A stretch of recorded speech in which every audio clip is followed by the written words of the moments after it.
brings it up. The Penguins were changing. So able to come out relatively easy. It's Keith Primo with the first. Primo cuts the inside, scores! There it is! Keith Primo! The much maligned center of the Philadelphia Flyers wins this game in the fifth overtime.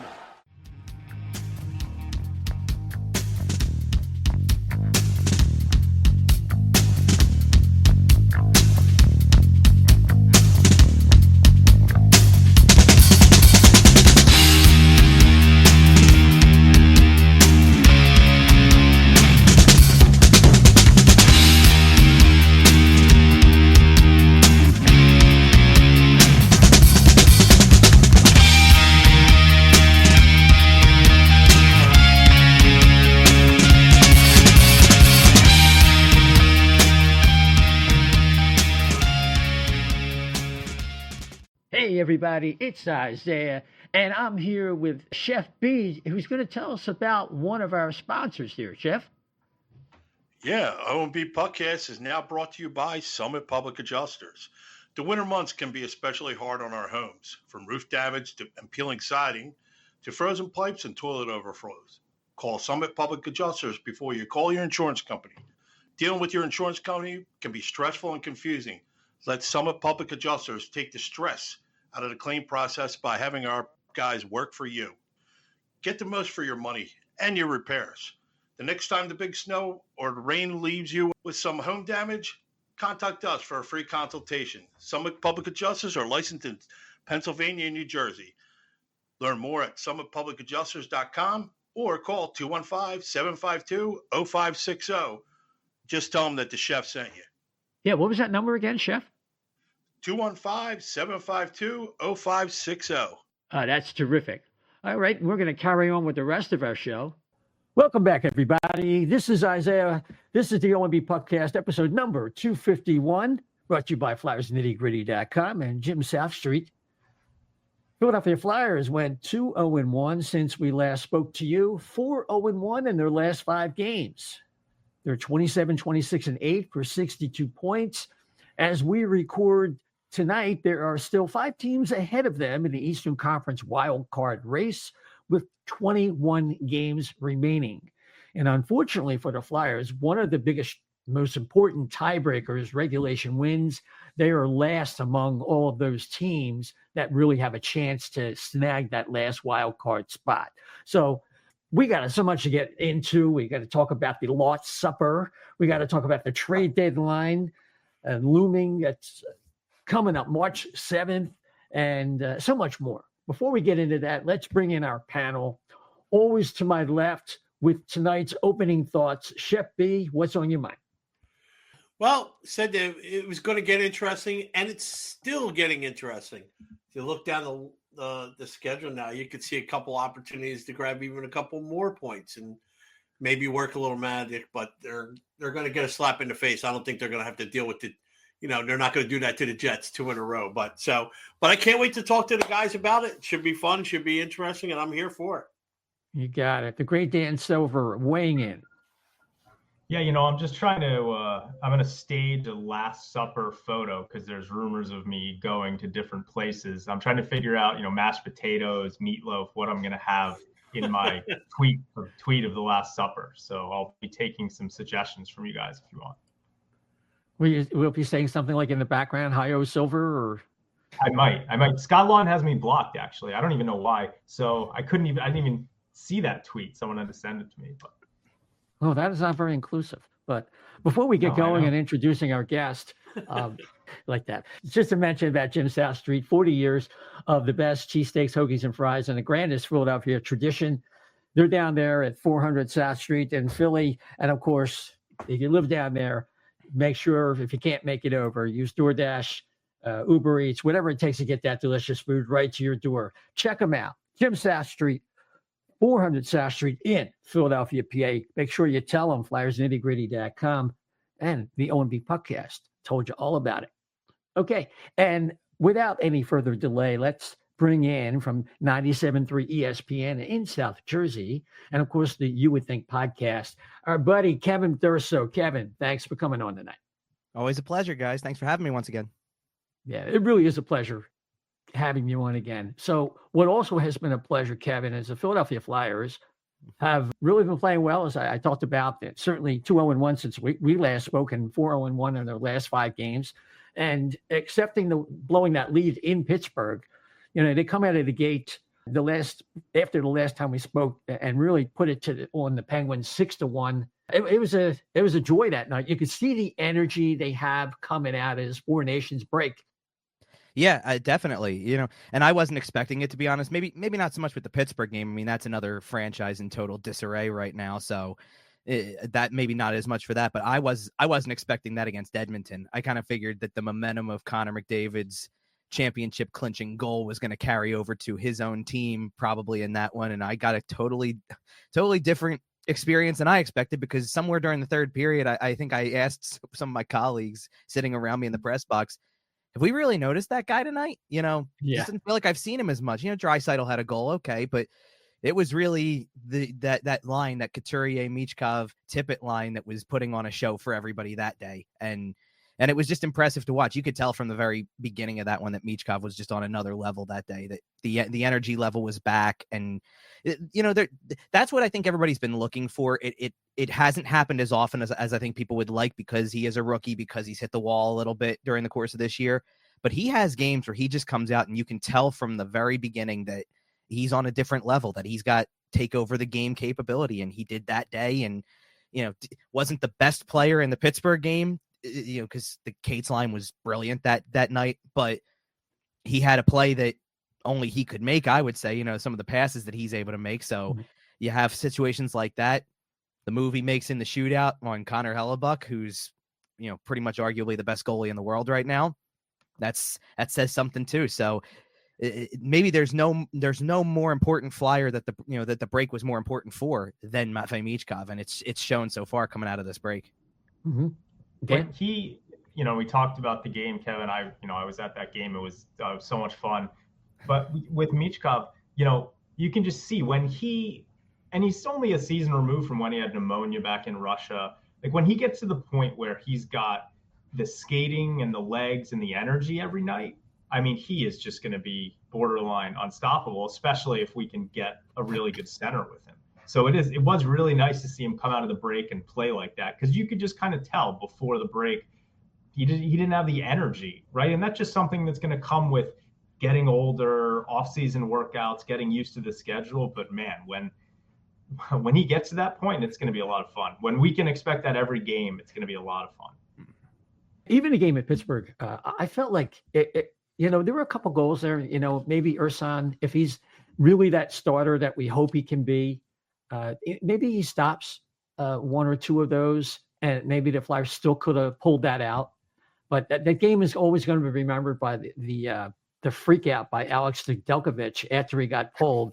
It was just like really funny. And I can't say I haven't seen anything quite like it before, but it was close to one of the, not quite like Patrick Waugh right before he got traded to Colorado, but it was, it was really something. And I was worried that if the Flyers don't buckle down, that could be a momentum shifter, and it turned out to be the case, unfortunately.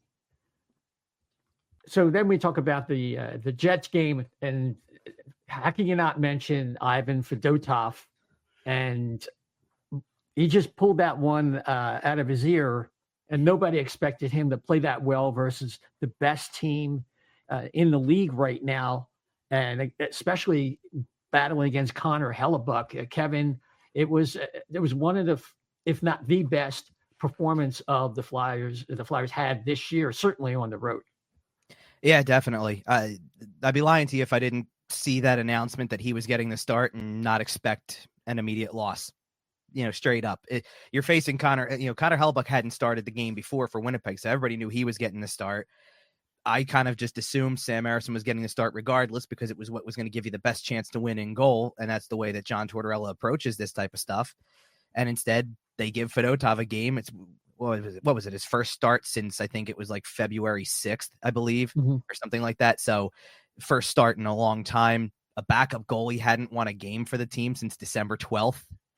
Fedotov's last win was November 29th. The odds are stacked against you in that situation. Right off the bat. He played great. He was the big reason for why they won that game ultimately, because when it came down to it, you kept seeing the firepower on the other side. That's a really good team. The Jets are already a loaded team as it is. I'm sure they're going to try to do something to load up even more during the course of the week. And, to play the way that they did, and to kind of counter that, I definitely didn't think the sentence I would be typing out was Ivan Fedotov outdueled Connor Hellebuck, but he did. The Flyers have a lot of potential issues that they're going to have to address in the coming seasons. And one of the big issues has been, oh man, these backup goaltenders are so bad. It's going to be a few years before Yegor Zavragin and Carson Bjarnason are ready. What are we going to do from a backup goalie perspective? And I mean, some people are also concerned if Urson, is a legit starter. But if Fedotov down the stretch can instill some confidence in his game to this front office, it takes one of those things kind of off the off-season list that Briere has to worry about. I don't think he really wants to have to worry about the goaltending situation, right? I think he wants to have Urson and Fedotov be a bridge to, the next group of goalies. And goalies age fine. They can play for a long time. So Fedotov, they could sign him again after his contract is up, what is it, one more year on his contract? So, I think that if Fedotov can get into a rhythm and play like that, he's so big that the potential is there, then, that could be really helpful if he can establish that down the stretch. Yeah, I agree. I mean, they want to do something next year. I don't want to get too far afield here. I mean, but they are playing very well, at least not so much from a shot metrics, but from a possession metrics standpoint. They're actually right now, they're fourth in the league in expected goals for percentage. I mean, for a team like the Flyers, that is also at the same time, if you look at their plus minus, they're a minus 22. So a lot of it speaks to the horrible goaltending they were getting earlier in the season. That's reason number one. And then, of course, when they went through long periods where they couldn't score, and the tertiary effects of that, or secondary, what have you. Chef, what's on your mind? Well, I was thinking about it too. Like, you didn't expect that game either. Like, you didn't expect the Flyers to win that game. You almost felt that was like a throwaway game almost. All right. So, because, all right, if we're going to give Sam a rest, we're going to give it right here. And nobody thought he was going to win a goalie's duel. That's for darn sure. Not against Hellebuck, not against probably about 15 or 20 other goalies in the league. Nobody expected that. And so I think that was the most pleasant surprise out of everything. But what Dan said, he's one big, son of a gun. I don't know if you saw it when they gave at the end of the game, it was Brink handing him the belt, and it just looked like somebody had brought their kid into the locker room to set for a photo op. That's how I was like, oh my God, I just didn't realize standing next to regular people, of our size. I'm 5'8", so I can only imagine. Brink's 2 inches taller than me, and that was just like, holy cow. Yeah, I mean, it was like the Jolly Green Giant was appearing at the mall, and the kids, he was signing autographs. Yeah. There's a really good picture that was among the ones that I use for stories, things like that. I didn't use this one, but I saw it later on, that the first two guys out off the bench after the game was over were Brink and Jacob Pelletier, probably the two shortest guys on the roster. And he just towers over them. It's something interesting about this, by the way. So he's got 5 wins this year, right? Fedotov's got 5 wins. 3 of them are against Connor Hellebuck, Andrei Vasilevsky, and Igor Shesterkin. It's impressive. Like, he's gone up against the best of the best, and he's finding ways to win those games, and not, in tight contests too, because the game against Tampa and Vasilevsky was a shootout win as well. Yeah. Well, that's the discussion that Dan brought up is interesting, because, if there is a shopping list and we can check off backup goaltender, it would really be helpful. Can you get John Tortorella to play Ivan Fedotov often enough where that decision can be viable? Or will this be the kind of thing he has to ride Urs into the ground because he wants his best chance to win the game? We have the function of this rest of the season is as much gathering information as it is trying to win a game at this standpoint. Wouldn't you think, Kev? Yeah, it definitely is. And, there's been a balance of it this year only because Sam Harrison's missed enough time with injury that they've had no choice but to play some of these other guys. But when it comes down to it, when Harrison's available and healthy, that's who he wants to play more times than not. And, he actually said earlier today about how it wasn't going to change the game plan. It wasn't going to be, it's Sam Harrison still the number one, and there's a schedule that they'll follow for getting Fedotov games or whatever it is. And that's all well and good, but you got to, that's why I was surprised that he got the start on Saturday, because if we're playing the best chance to win card, Harrison's the guy, no question. But you could kind of tell toward the end of that Pittsburgh game that Harrison probably looked tired because, maybe he makes some of those saves like we're talking about if he's not, not used so frequently right out of the break. He was used for every game at that point. And, that can start to wear you down. I know it's only 3 games out of a break, but he went and played during that time too. So that doesn't change anything. And practiced. And traveled and all that. Yes, exactly. So it doesn't necessarily favor him there. And this really, you really want to get into that comfort level. I just looked it up. Fedotov's got 18 games played this year, but that couples in relief appearances, not necessarily starts. You really want to kind of get comfortable with the idea that you have somebody that you feel like you can start 30 to 35 times a year. And I don't think they've got that right now. I think right now they would end up starting Sam Harrison probably 60 games a year with the way that they feel about the backups, at least the way John Tortorella feels about the backups. And that's what needs to change. And if someone can emerge, if Fedotov, for example, can emerge now, it's not going to change what happened the first 62 games of the season, but it can change what they do going into next year, especially since both Harrison and Fedotov are under contract. Right. And while we're on the goaltending, I have to ask, what the hell is going on with Aleksei Kolosov? I have never, in my 55 years of following this team, the league, I've never seen a situation where they appear to be catering and rolling out the red carpet for a guy who doesn't seem to want to work, doesn't want to play. The AHL is too good for him. I like, what is going on?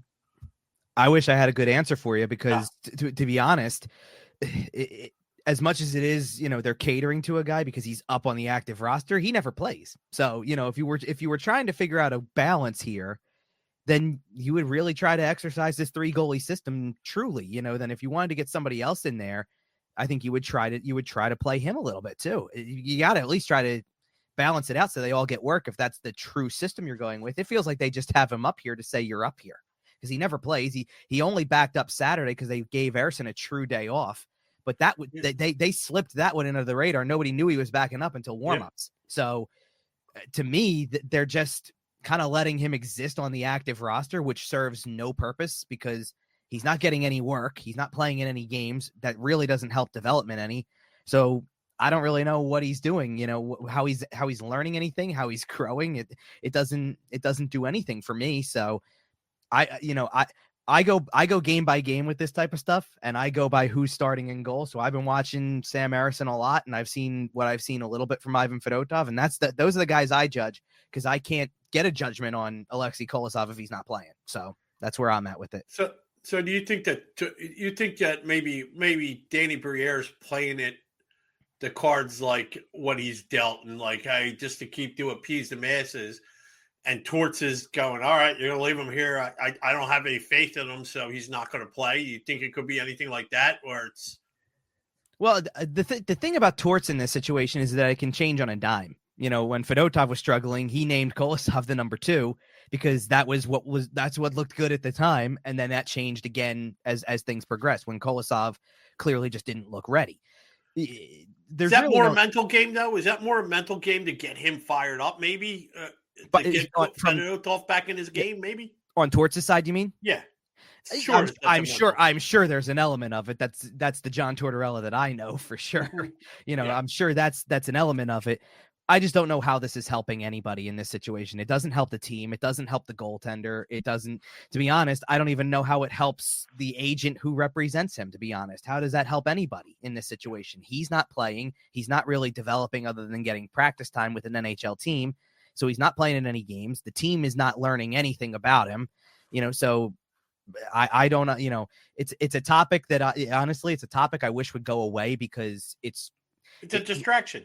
It's a distraction and it's irrelevant while he's just the 3rd string guy who doesn't see the ice in a game. And even being the backup, if he backed up a few more times and they kind of looked like they were trying to figure out a way to rotate all three guys around, I'd say maybe there's a little bit of merit to this, but you don't see it. So there's no merit to it if he's just practicing and then watching the games from the press box. Yeah. It's got going to the fact that this, you think if somebody's committed to their trade, I know with me at least, like I'd rather go down and play and get and get time and reps and minutes in. I don't want to lose my game bod. You know what I mean? Like you want to keep in a certain shape, and you want to keep, and especially with goalies, there's that mental acuity that you need there too as well. I mean, we all know they're a little bit off anyway, but you want to be focused and inside a game. And the only way to do that is to get games. This just totally blows my mind. It's like, we're just going to pay you to sit on a bench. It's actually it's infuriating. Yep. Not much more you could really say about that. One thing that's not infuriating, and that we forgot to mention when we were talking about Matvei Michkov, is he is your rookie of the month for February.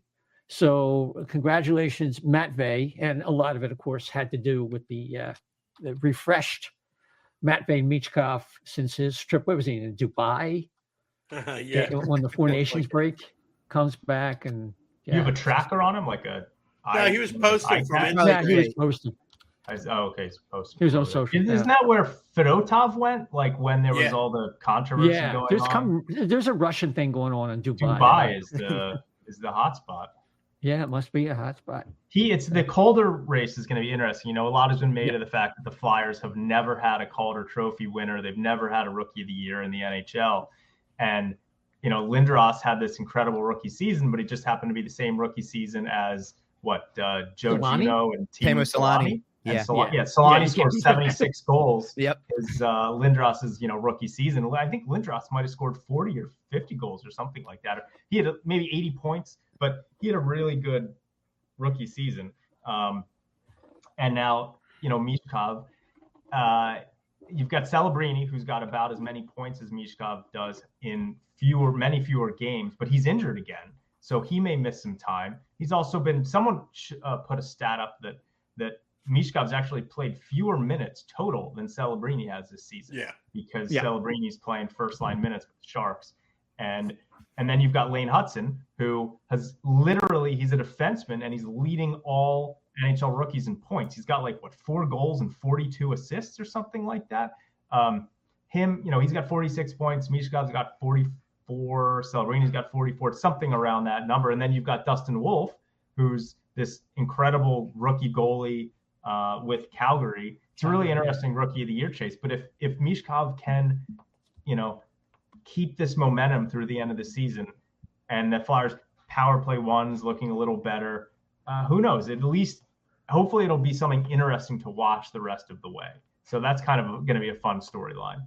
Yeah. Another positive storyline, and I think this is something we deserve some credit. I know we talked about Jamie Drysdale and kind of grading on a curve, and I said, it wasn't just me. I think we all kind of agreed. Why don't we give this till late January, February, before we start thinking, coming to some conclusion about where he's headed? And he's in a better place.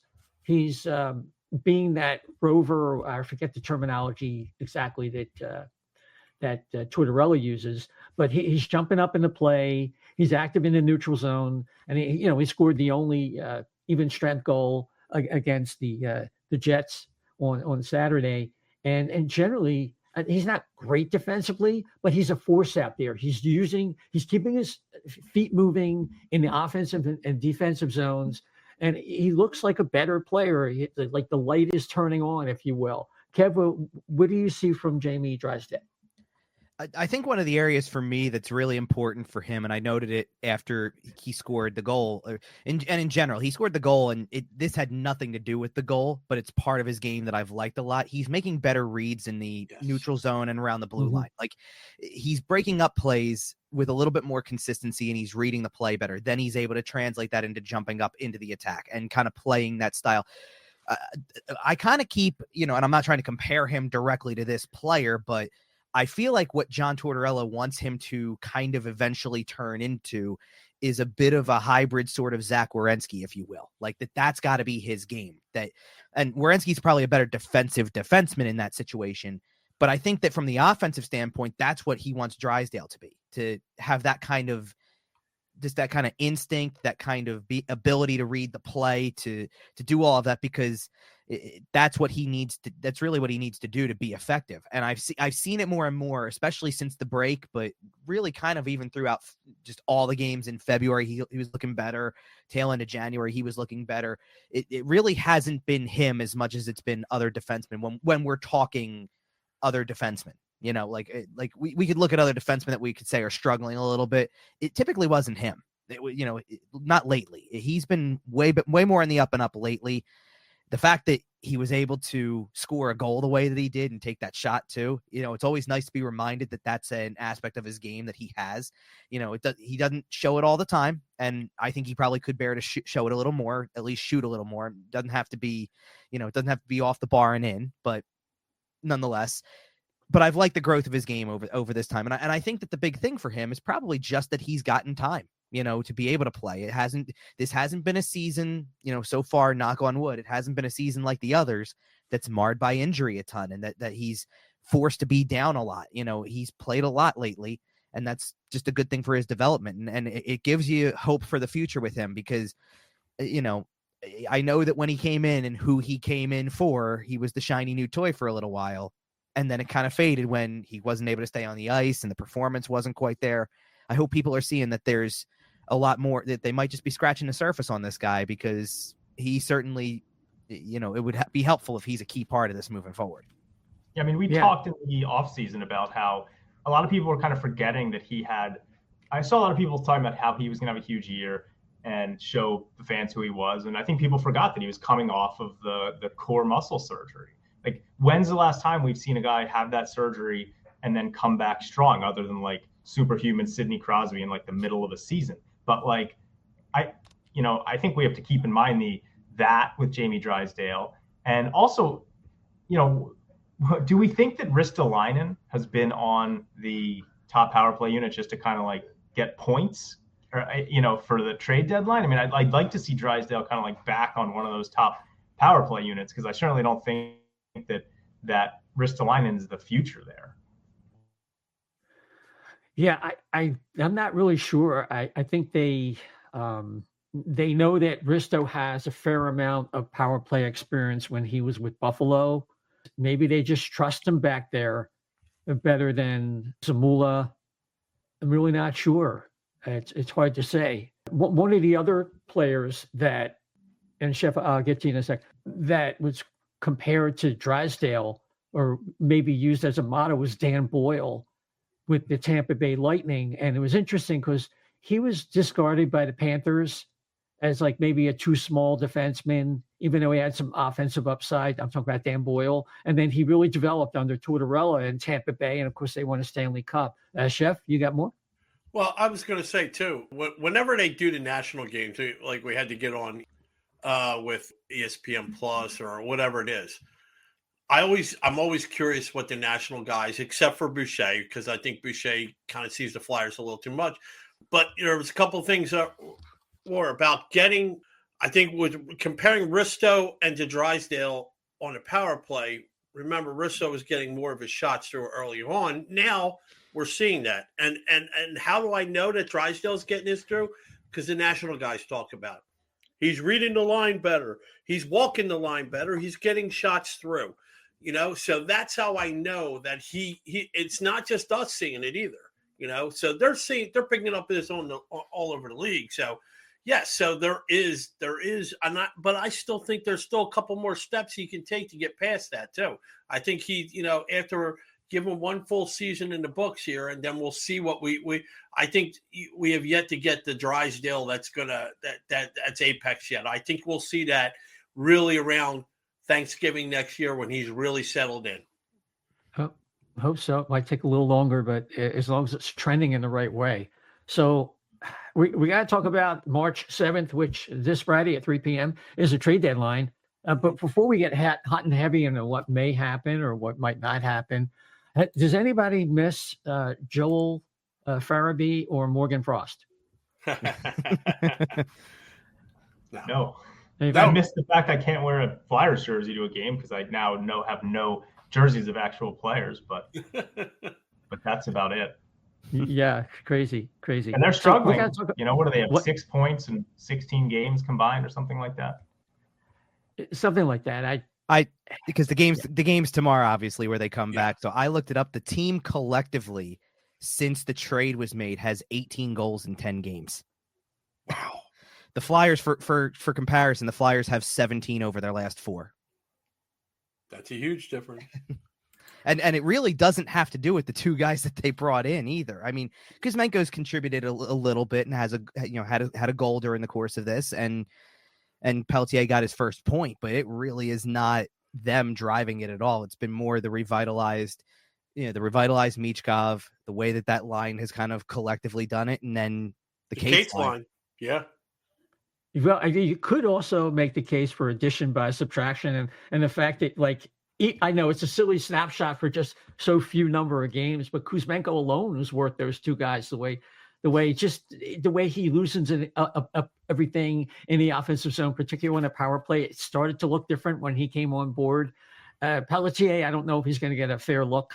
Hopefully by the end of the season, he'll play with some better line mates. We'll find out maybe a little bit more about that particular player. And with Pelletier, I say, remember, he was off for like 2 weeks. You didn't really get in there 2-3 weeks. 2.5 weeks, yeah, almost 3 weeks. So I think if we see him settle in a couple of games here, I think if he gets more ice time, I think that could be a difference too. I think you'll see him tomorrow night. You got to, right? He's playing his old team, right? You always expect your guys to rise up against their former team. I just hope that Farabee and Frost don't. No. Well, they need something to wake them up. Hopefully, after we see them. Did I hear that? Did I hear that? One quick thing. Did I hear that Farabee was like sat in a game? He was scratched. Healthy scratched one game too. I thought I heard that 2 games ago. Maybe I'm not sure, but I thought I heard somebody talking about it on another one of these Johns. So I was just wondering. I'm not aware of that. I have to be honest with you. I do not know that. So okay. We'll let you look that one up. But look that up. So we got to talk about this thing that people are calling the Laughts Supper. And it was really caught everybody by surprise. Dan, do you want to kind of describe what you thought about when you saw this picture that was posted online on Scott Lawton's account? And what does it look like? What came to mind right away? Well, I was trying. I mean, it clearly is supposed to emulate, the Last Supper. I probably don't have to explain what that is, but I think people started assuming that it meant that Lawton was going to be traded, something like that. And then I'm looking at it and I'm trying to figure out who all the people are in the photo. Like I could see a few Flyers players, but then I was like, who are some of these other people? What is going on? It was just very confusing. And then it came out, I guess he did an interview after the last game that basically it was his way of like trolling Flyers fans on social media because, he's been in these rumors all the time. And it's, obviously it's been difficult for him. And so he wanted to kind of, in a joking fashion, have a little fun with Flyers fans. So I guess they had a meal somewhere and they said, oh, this could be your last road trip, Laughts, with the Flyers. So let's take a fun photo or something like that. And Lawton literally used the words like trolling for what he was doing. So I don't think it meant anything. It didn't mean he's definitely going to get traded or not, but that's my understanding of what it was. Yeah, Kevin, I think one of the architects of this was Eric Johnson, and apparently the Flyers approved so much, he got a 1-year extension today, announced by the Flyers. I didn't actually see that yet. Did that just come out? Yeah. EJ was re-signed. And you know what? Yeah, I fell for this. Oh, I was going to say, I didn't get it. I fell for that. Yeah, I caught. Yeah, I was going to say, I didn't get an email. So usually that's my clue in that. Well, Dr. Evil Gritty's been blocked. Who fooled you, Isaiah? No, it's just put out there. Someone retweeted it, right? And it was for the July of 24. Yeah, July it was 1st. last July. Yeah. So I put on I might just keep it. The Laughts Supper stunt clinched it with the goofy emoji. So I might as well just keep it, right? So by the way, some of the backstory of the Laughts Supper, as we're calling it. So all the other people in there, and this is something that I think a lot of people in my shoes ran with. A lot of the writers cover the team ran with this picture because we recognize most of the training staff. So that's the equipment managers, training staff. That's a lot of who's in the picture, and then a handful of flyers in there. Eric Johnson's definitely behind it because I wasn't in Winnipeg, obviously. I was watching the pregame availability that Torts had. He caught Eric Johnson walking by the media scrum and goes, "Were you the one behind that?" And EJ said, "I don't know what you're talking about." So that's guilty as charged. And I've been around Eric Johnson enough this year to know what kind of jokester he is and that he's a pretty funny guy with this stuff. He obviously, for a few weeks when he wasn't playing, was basically making cameo appearances in all of the Flyers pregame videos with Brian Smith, doing goofy things like reading Inner Excellence or taping 3 sticks together to make one giant stick. That was a really fun one at MSG earlier this year. I saw them walk that back into the locker room that day, and I'm going, "What on earth is that?" And then saw the video later. So yeah, but it was funny to hear Laughton put it that way. That it certainly I don't think he kind of came up with that one on his own. I think he's obviously he's aware that his name's out there, but to say it was fun to troll people, I think that was more EJ leaning into it a little more again and just saying, "Come on, let's have some fun with this and do something." I do believe him when he said though that he didn't expect it to go as viral as it did. That I believe it was just one of those, and everybody was pretty much saying the same thing about it when they were posting it again, reposting it, whatever. That whether there's meaning behind it or not, that's legendary. Yeah. Oh yeah. Yeah. There's no doubt. In fact, being quoted in Winnipeg, Scott Laughton said, "When you're in the rumors for 5 years straight, it's nice to get some people back with a little bit of trolling." So there you go. So he did that. He is in a rumor mill.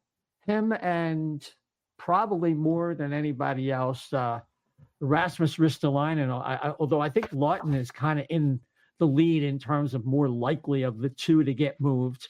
If you listen to the pundits like Elliot Friedman or Pierre LeBrun, whoever your favorite is, if you're handicapping that and we're at 301 on Friday, is either one of them going to move? And if either one is, who do you think is more likely? Me? Yeah, all right. Go ahead. Oh, okay. I didn't want to jump into anybody's thing. I would say this. I would say I don't think either one of them are going anywhere. I think that when we had Russ on last week, Russ, he talked about if he's not going by Friday, then he's going to get extended. I kind of believe that. I think that there's a lot of history with Briere and him.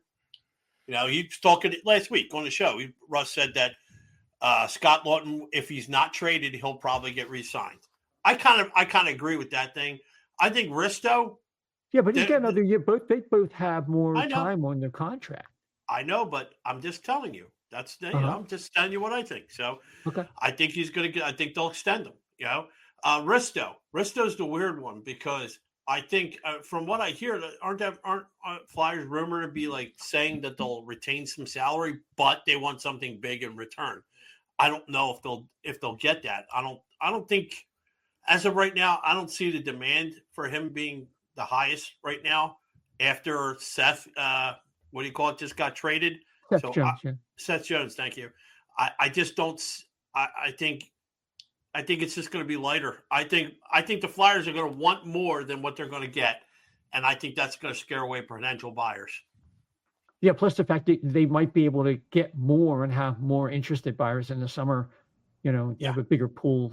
If anything happens, it's off season. Yeah. But that's what I think. I can see that, Kev. Yeah, I mean, it depends. Laughton's the more likely of the two to go, for sure. If something's going to happen, I think Laughton's the more likely of the two. But I think they're going to stand to their high price tag. And it comes down to desperation on everybody else's part. So if Toronto's willing to go there, if Winnipeg's willing to go there, if New Jersey's willing to go there, any of these teams that have been floated out there, and there's certainly a number of them that would express interest here, they still have to be willing to go to pretty much first round pick or equivalent. That's the common report across everything. And they've been pretty firm on that first round return for a while on this. So, what I wonder about is whether or not it matters. They don't really. Could they use another first round pick this year if they want to do something really big on the draft day and have a bunch of first round picks they can package? Sure. I wonder if they would try to go for something the following year just to balance that out a little more. So then they have 2 next year if they really wanted to go there. I wonder if they're not even interested in that at all. And the equivalent is the thing that's a bigger deal. The idea of Toronto, the name was out there was Fraser Minton, for example. Would that be the type of thing that they would go for in this situation? That's the question. And, the more and more that the last week has progressed as we kind of get, it seems all well and good when you're right up against the break and 2 weeks out from all of this that, yeah, it probably, maybe this is the year it really does happen. And then the more and more that things have happened since the break, they've won a few more games. They're kind of still hovering in this race. I start to tend to believe they might not do anything at all. And it doesn't mean that, because what I hope people realize from that is that it doesn't mean they didn't do anything. They've still made their subtractions already with the Farabee Frost trade. That's still part of this equation. It wasn't like they just said, leave the team completely the way it is. They made their move there, but there is also, you kind of also have to think about whether or not this is the time to do this type of thing. The big thing with Lawton is that, and Lawton even kind of said it himself with exactly what we were talking about with the picture. When you've been in the rumors for 5 years, well, you can stop that sentence there and talk about how he'd been in the rumors for that long, played here as long as he has. He was a 2012 draft pick. Like, there's a long history with Scott Lawton, and it's not necessarily a great one for the team overall when you think about what their level of success has been. So I think a lot of people just get tired of this conversation and the fact that they never seem to do anything other than what everybody not expects them to do, but kind of that they fall back on every single time, which is he's really good in the room. He's a good leader. We like having him here. We want to do right by him. And then he ends up here. So, and I just wonder if there's something more out there. Like I've seen a lot of people talk about Noah Cates lately and how his emergence has kind of made him like he's the new Lawton to a degree. Like he can do all the same things. He's probably got more skill than Lawton ever had. At some point, do you decide to move on and replace, make that your kind of replacement equivalent, not now, obviously, because Cates is playing more minutes, but eventually when you feel like you have that center who's going to play bigger minutes, is that the guy you bump into the Scott Lawton role? At some point in time, you got to make a call on that. And they've struggled with this over the years because they had a chance to move Lawton however many years ago. It was 3 years ago, I believe. 2 or 3, actually. It was before the contract extension. And they extended. Right.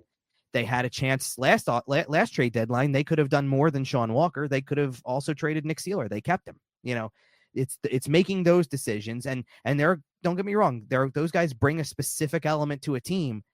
But when you've been surrounded by those guys for so long, I've even seen it with Ristolainen. Ristolainen's realistically I'm saying only, it doesn't feel like only, but only been here for 4 seasons.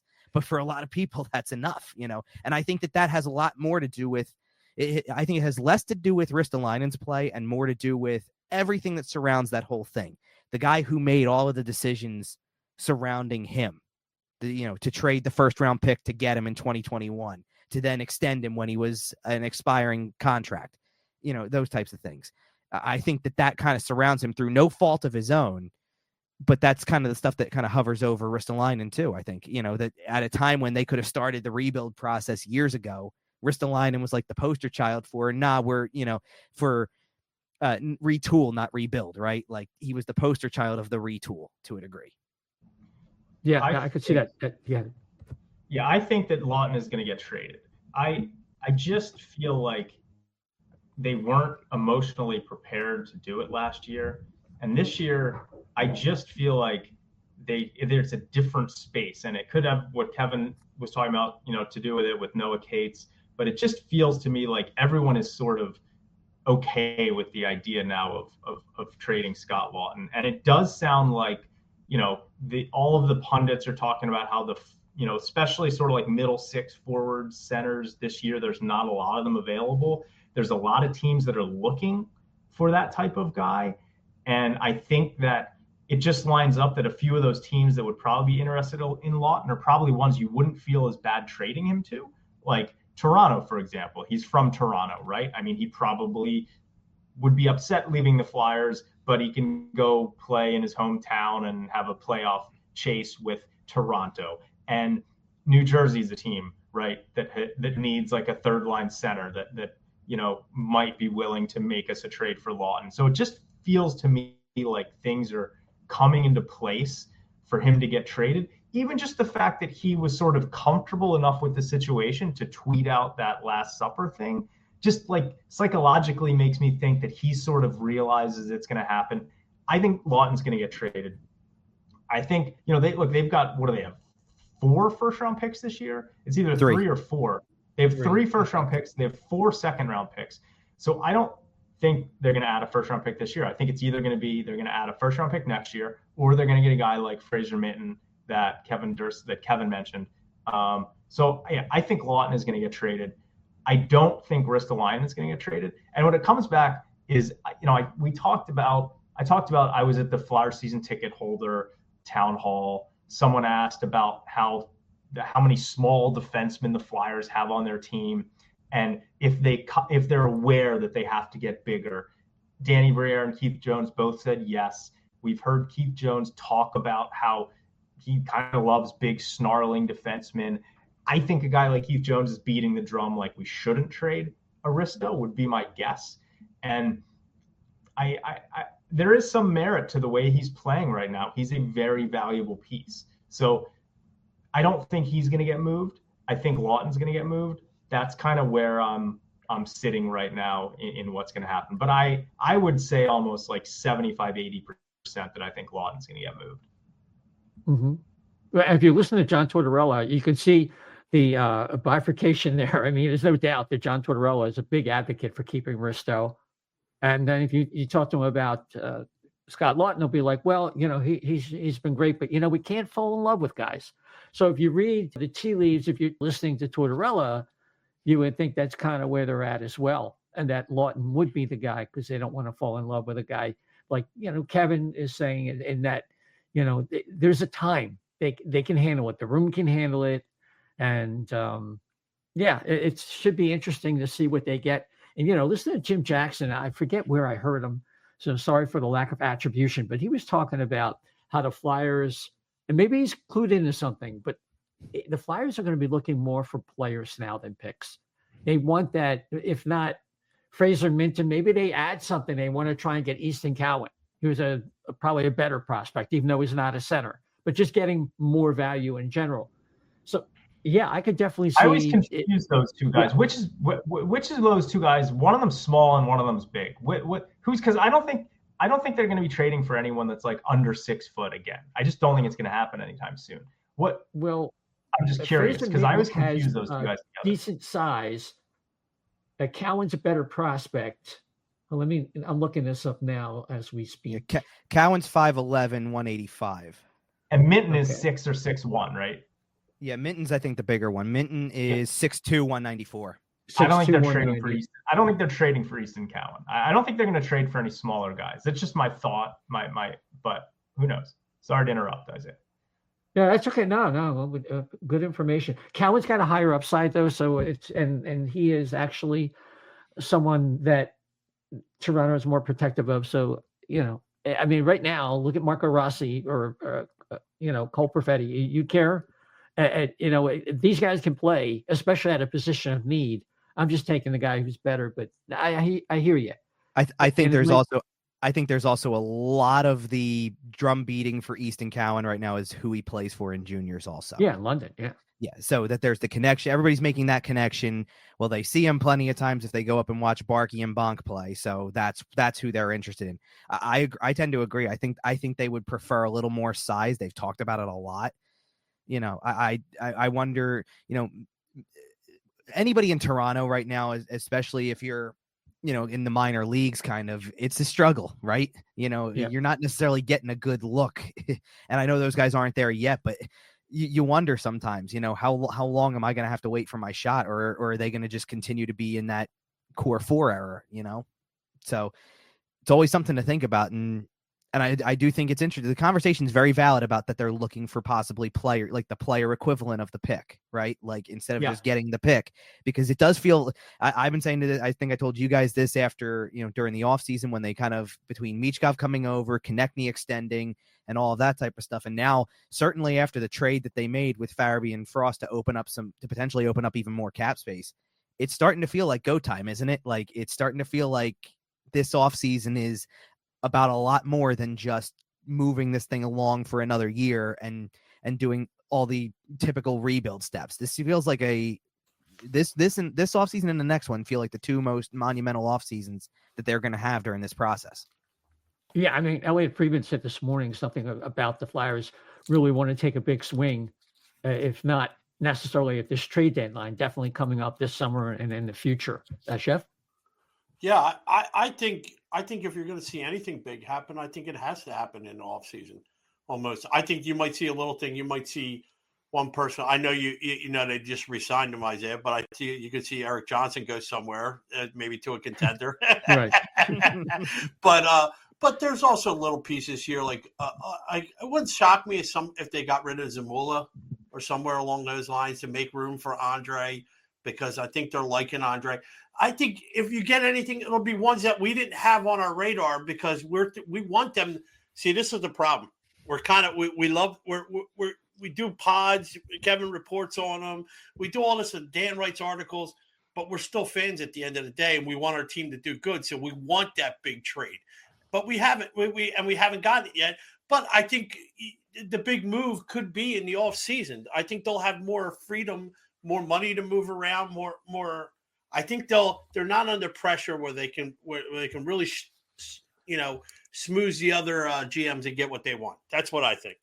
Yeah, but the leverage factor of the playoffs is a big deal, especially when you get like an injury. Now, I don't know how long Jack Hughes is going to be out for the Devils, but does that become a factor where we seem to be missing something? If you're the Devils and thinking, to get a guy like Lawton in here, and we're missing Jack for maybe the first round.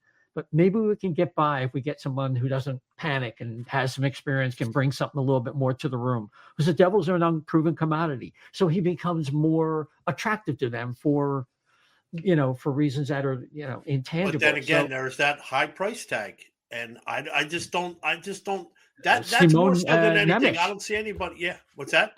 Dan, he's a guy who's really stumbled out of the gate. He needs a change. I'm talking about Nemec from Devils, and I love Simone Nemec. Yeah, I don't think that they're gonna move him. He was so good last year, and I in my fantasy hockey league, I'm in a long-term keeper league. I was DMing with Scott Wheeler, who we've had on the show. He's a great prospects guy with the Athletic, and I was trying to figure out if I was going to go after Nemec. I traded Stuart Skinner, who he's an Edmonton goalie. He's a young goalie. He puts up big stats in the regular season. And Scott Wheeler convinced me to trade Skinner for Nemec because he loves Simone Nemec. He's had Nemec rated high forever. Now Nemec this year has been a complete disaster. I mean, the Devils brought in Siegenthaler, who's basically like a Nick Seeler type, who took all the minutes away from Nemec. They sent Nemec down to the AHL. He complained, just like David Jiricek did. They brought him back up, and now they benched him again because he didn't play in a few games. I could go on a rant about how NHL teams develop defensemen and how they have no patience to try and develop guys. You're seeing it with Brandt Clark in Los Angeles. You're seeing it with Olin Zellweger to a certain degree in Anaheim. And the same thing with Nemec. He's better defensively than those two guys. But, if the Flyers could ever find a way to get Nemec, that would be absolutely massive. I just don't think the Devils are going to trade him to a rival. And I have to think with a prospect that good, even though they're not playing him, you've got to find a way to make it work. I feel like, but he would be great. Yeah, I mean, I could see Aleksei Kolosov in the Devils. He looked good in that uniform. Are you talking about a hockey or like a devil outfit, like the red devil outfit? Take your pick. I'm so done with Aleksei Kolosov.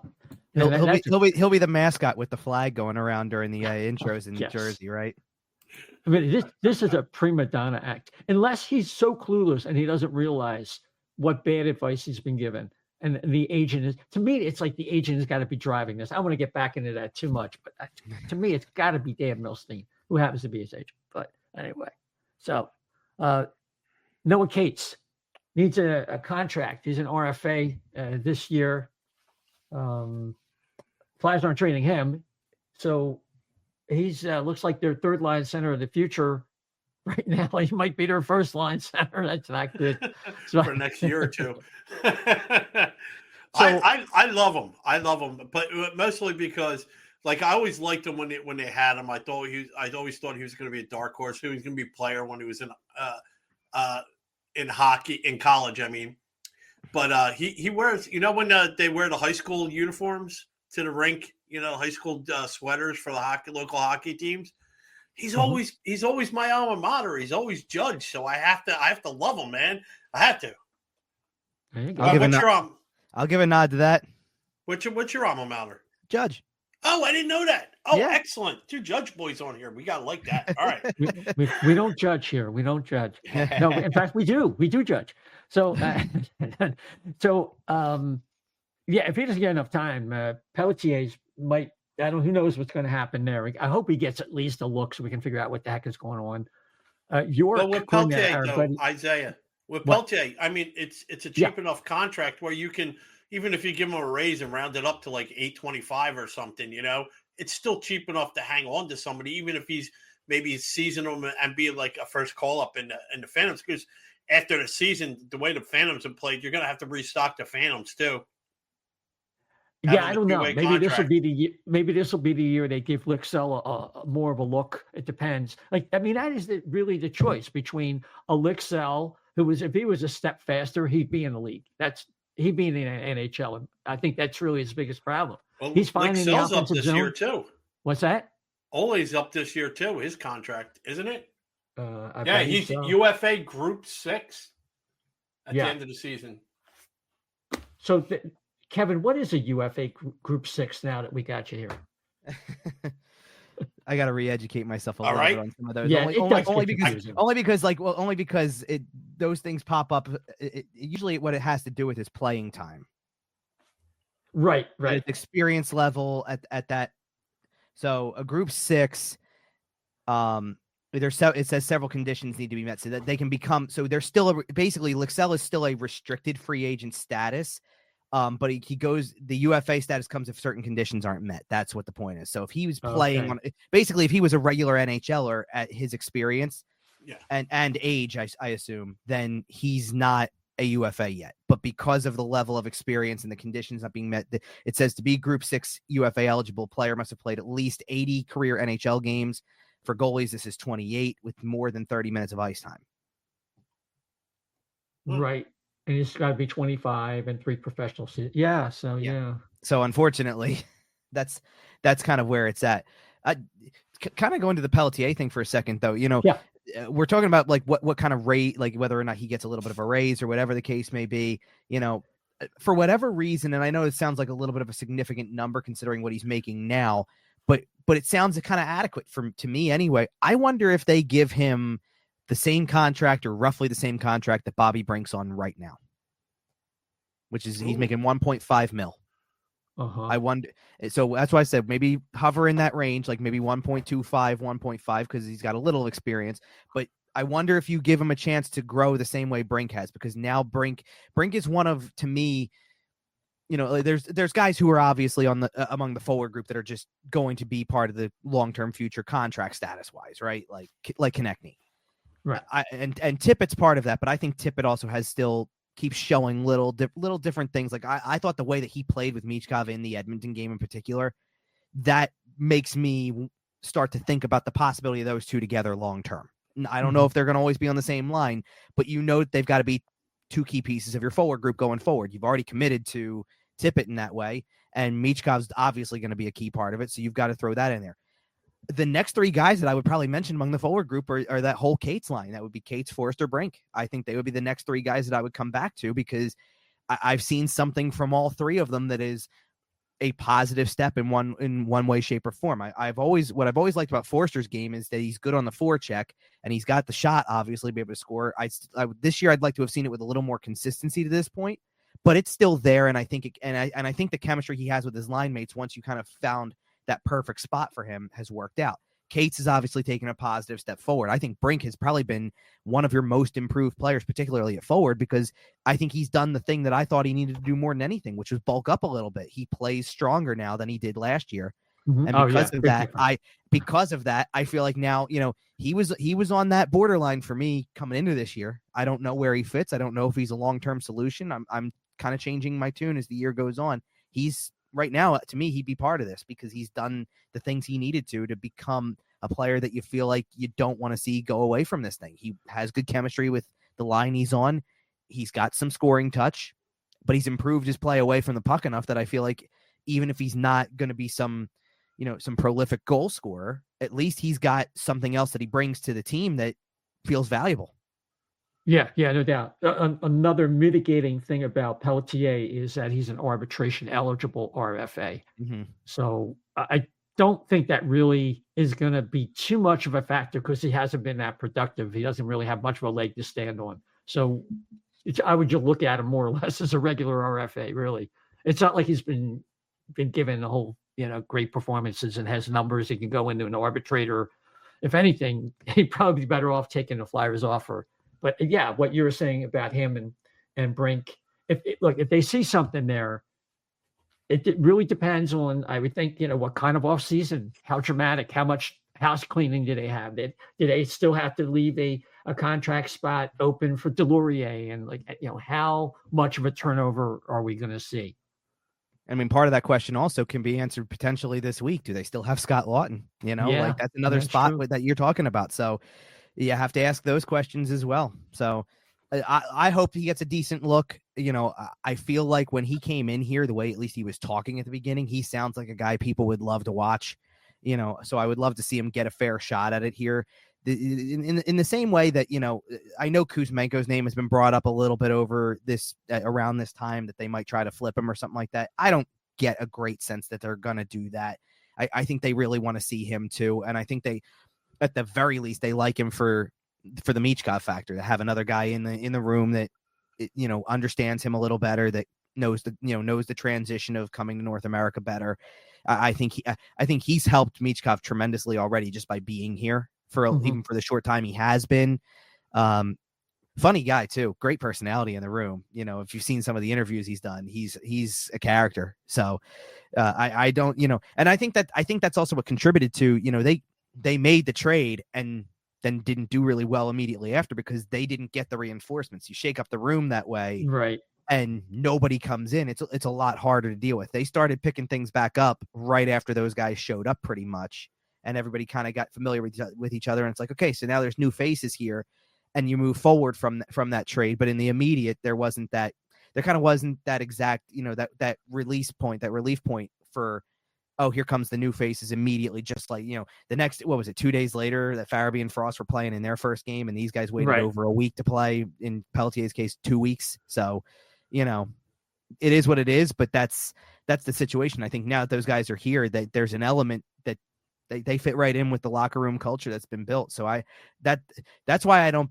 to the point everybody's making about Lawton, I think they are potentially in a spot where they at least understand, they want to get what they want for him, but they understand that it won't do to the room what they thought it would do last year. Yeah, no, I can definitely see that. So I guess before we make our predictions about anything that you think might happen on the trade deadline or not happen, I just wanted to mention about Cam York and his salary. Our buddy Anthony DeMarco puts him in the $6 million range based on the cap increases and comparable players statistically, a game score or WAR, whatever you want to use as a measuring point. The thing is, Cam York is in a unique spot. He's one of the three so-called smaller, even though he's probably the largest of between Emile Andre and Jamie Drysdale. And they've talked about not wanting to have too many smaller defensemen as a reason they didn't want to take Zeke Boyum, who might have a higher ceiling than all the other guys we've mentioned tonight in terms of the younger players. So the question becomes, yes, they could pay Cam York. He's definitely a steady Eddie. He hasn't brought as much offense as we might have hoped, but he's an ideal partner for Sanheim, even when the off wing Sanheim is forced to play. But he also could be viewed by some as one of the best trade chips the Flyers have to get a center. So because he is thought of as very highly, and stat-wise, in terms of probably metrics, goals for and percentage, things like that, shooting metrics, is grades out probably their first or second best defenseman. What do you think about that likelihood? Or do you think it's, hey, no, they worked on this guy. He's at a certain level. No, you can't trade a guy like Cam York. He's essential. How do you feel about that, Kevin? I don't know that I would say he's essential, at least in my mind. And I feel like they've kind of gone back and forth with it because they're not, John Tortorella in particular, that's obviously that's the guy we hear from more often than anybody else, really put him high up on that list last season. He was having such a great year last year that he was, okay, Jamie Drysdale just came in. He's definitely a project. They value, the way that Walker Sealer pairing was playing was a big deal at the time. They obviously they traded Walker. Sealer was instrumental to what they were doing throughout the course of the year. Sanheim had his typical ups and downs. It was that kind of thing. So York really got a lot of the praise. I feel like now this season, I've heard less of that, especially since the injury he had, less about York, more about Sanheim, more about Ristolainen. Drysdale's kind of coming up into that category now where you're hearing a little bit more about him. You can kind of start to separate, I think at this point they don't talk about Nick Sealer at all because you know what to expect from Nick Sealer and the contract's already handled. So it's not a pending decision. So you're really left with, at that point, Cam York and Igor Zamula are the two guys I think that you start to ask questions about what's the next move. And, Zamula, they've tried to keep going back to him. He's had some positive moments. He's probably had more negative moments, more moments that show improvement or just what he is. York's an interesting one because York just falls in, he's in that category age-wise. He plays significant minutes for you, so you kind of tend to give him a little more leash in that respect also, that he's playing tougher matchups. I don't know that he's essential. I think that's, certainly the comp that we're talking about here from the money standpoint, that's where that comes from. It comes from the playing time. It comes from the role he's typically in. It's fair value because I've thought that as we've seen what could happen with the cap, I've thought Travis Sanheim's contract has aged better than people thought because the money is not outrageous. Mm-hmm. I think Ristolainen's contract has aged decently also because of the fact that, again, yeah, you hated it at the time it was signed because of the way the cap was. Now it does not look near as bad as it did then just because of the way that the cap is shaken out and where it's going to go for that matter. So those two things kind of play into it. But I'm curious, York is kind of like lingering around as a name to watch with this thing. And I don't know that something gets done by Friday per se, but the offseason could be interesting with him. I wouldn't be shocked about it. I'll say it that way. It wouldn't shock me if something happened, but because it goes one way or the other. I mean, if they don't feel like his value is where okay, the comp says maybe $6 million. If they don't feel that, you're going to hit a stalemate and who knows what happens from there. So that's why I'm saying I don't think it would shock me if they felt like that was a guy they felt like they could move to potentially get a center, and vice versa with anybody else that they would have that they feel like, if anybody else that they had along the way that they felt like they were willing to try to move to get another defenseman for that matter. Like I saw a lot like the Lawton conversation. If you could swing with New Jersey, and I also don't think this is going to happen, but if you could swing with New Jersey that Nemitz comes over for Lawton in a deal, you do it every single time. And that gives you something else that you didn't have. It would go the same way trading a defenseman for a center potentially. You might have to give to get, but the upside of what you get might be better than what you're giving. Dan? Yeah, York is interesting. I talked about, I don't like the way that teams generally develop defensemen, and the Flyers have spent a lot of time developing Cam York so far. And as Kevin mentioned, he's turned into this really reliable, steady defenseman. I don't know if that's what they envisioned when they drafted him. Like, I feel like when Chuck Fletcher drafted him, they thought that he was going to be the type of guy who could run your first power play unit, right? And that's not really the way that they've developed him. And I actually still think that, like, Cam York potentially could be the best power play defenseman on the Flyers, but they just haven't kind of looked at him that way. So, you know, from the perspective of they've developed him, he's turned into this very steady defenseman. From that perspective, I think it's unlikely, thinking about it like that they would trade him. But it comes down to what they could get, right? That's what all these trades ultimately come down to. And if you can move Cam York in a deal that gets you that potential first line center that you want, then I think maybe it's something you look at, you know, like if, and again, I don't think, I'm just saying the type of guy, like if a Marco Rossi, for example, is available and Cam York is what it takes to get it done, then that could be something, right? Like, again, I don't think Minnesota wants or necessarily wants Cam York. As an example, that's the kind of guy that I feel like York could be in a trade for at that level, a Mason McTavish, a kid who could become your top center. So I think with York, that's kind of where I land on it. The interesting thing is if they move Cam York, now you're looking at a situation where you're sort of a little bit weak down the left side of the defense, right? Now you've got, I guess, Sanheim, right? But he's been playing the right and he's pretty good on the right side. You've got, Nick Seeler, who probably, I don't know if he's going to be around when this team is really competing. I mean, maybe he will be. Egor Zamula, who's just kind of blah at this point. And Emil Andre, who, is a little bit more to prove. I think most of us like him.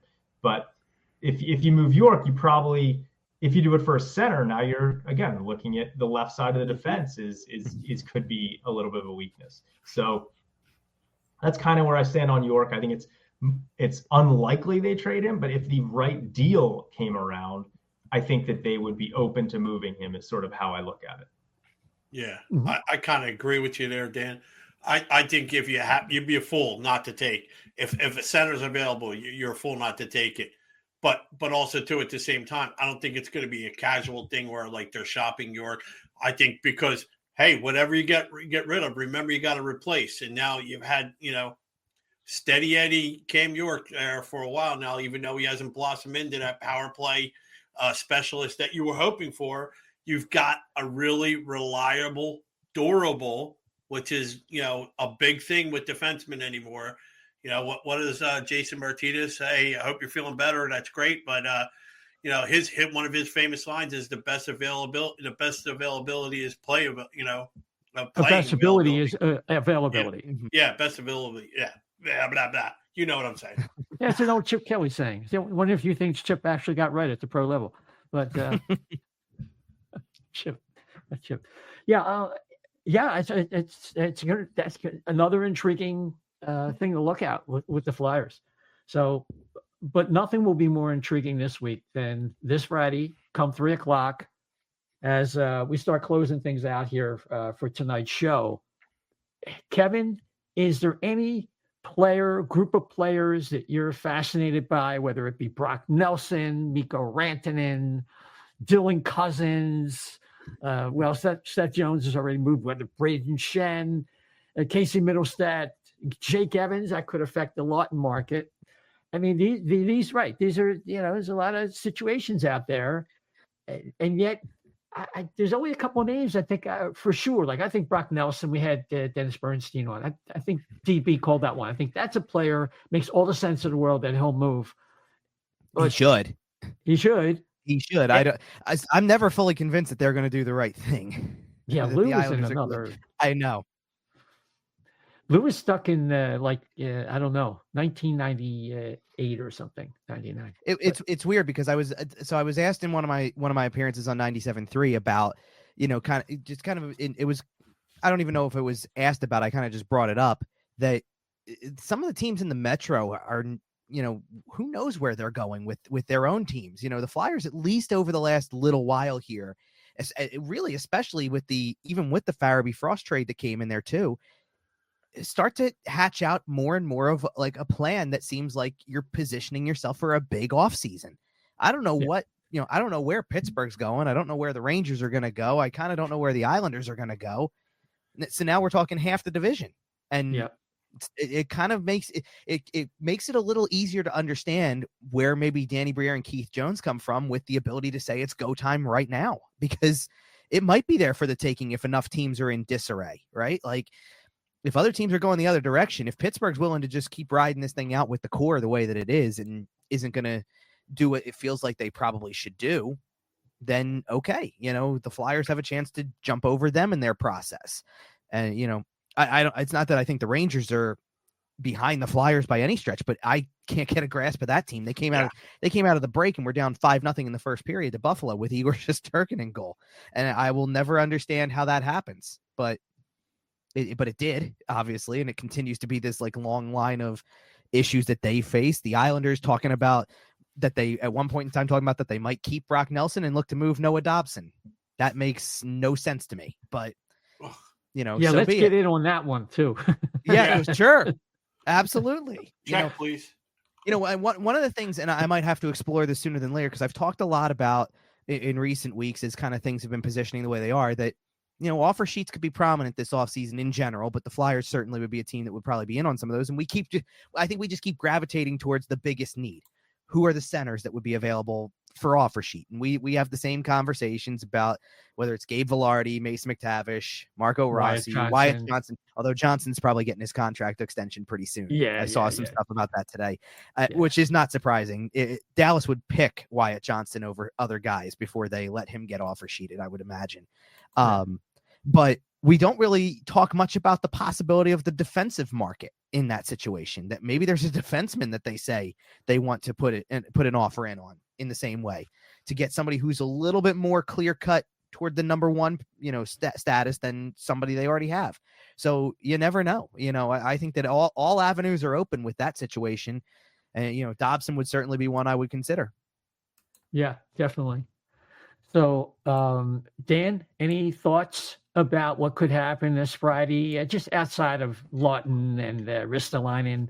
Any shocks with the Flyers, players we don't see, or, I think Kyle Palmieri is probably going to get traded or something like that.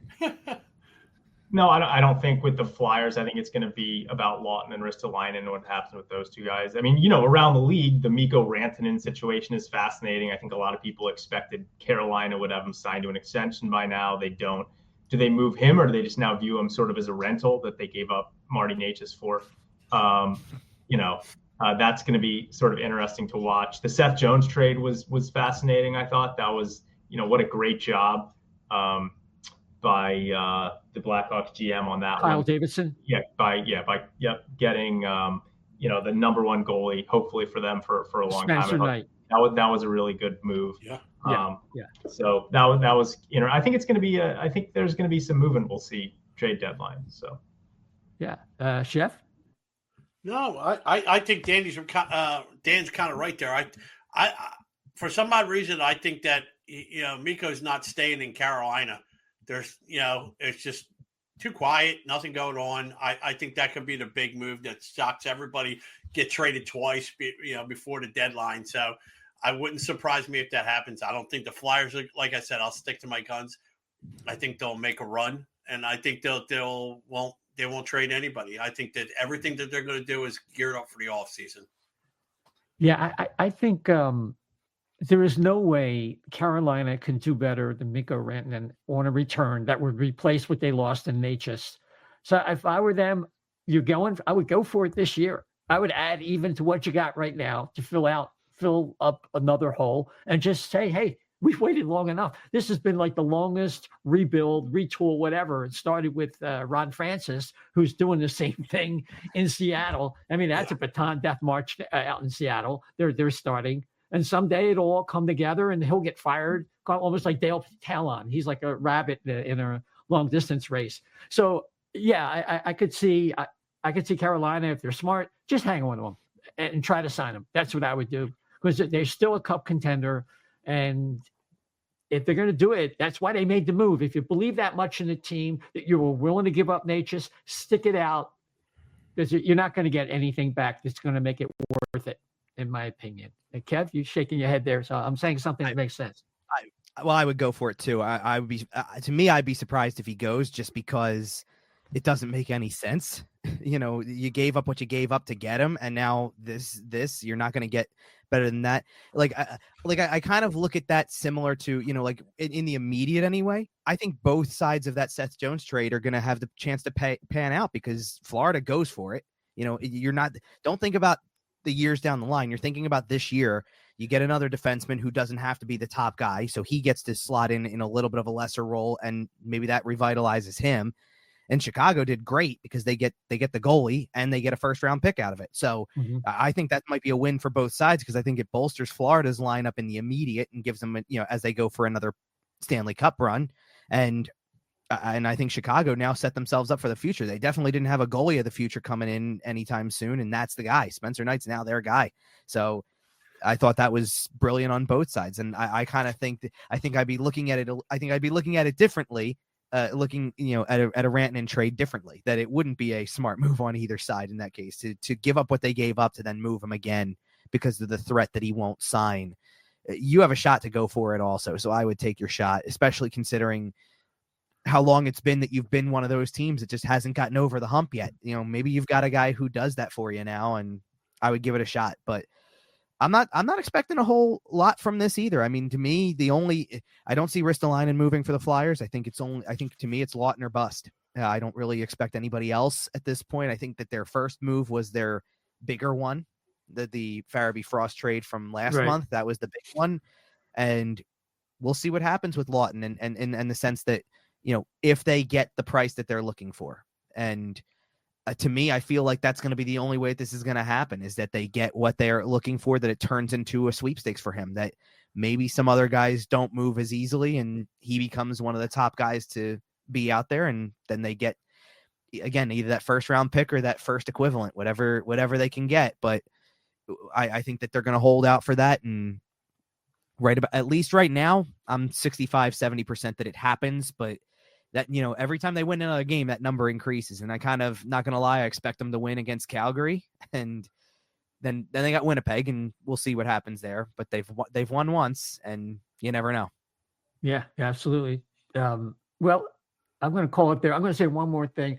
If there's apparently more of a market for left-handed defensemen for some reason in this particular trade deadline, look for Jamie Alexiak, who has, I think, a year left from Seattle. I think that's a guy people are going to be intrigued with for teams that need a left side guy. Brings a lot of what Risto brings. I don't think he's quite as good, but he's big, bad, tough, and he's got every element you would want for the playoffs. And he has some experience in that regard as well. So, we'll wrap it up there. Kev, thanks so much for coming on.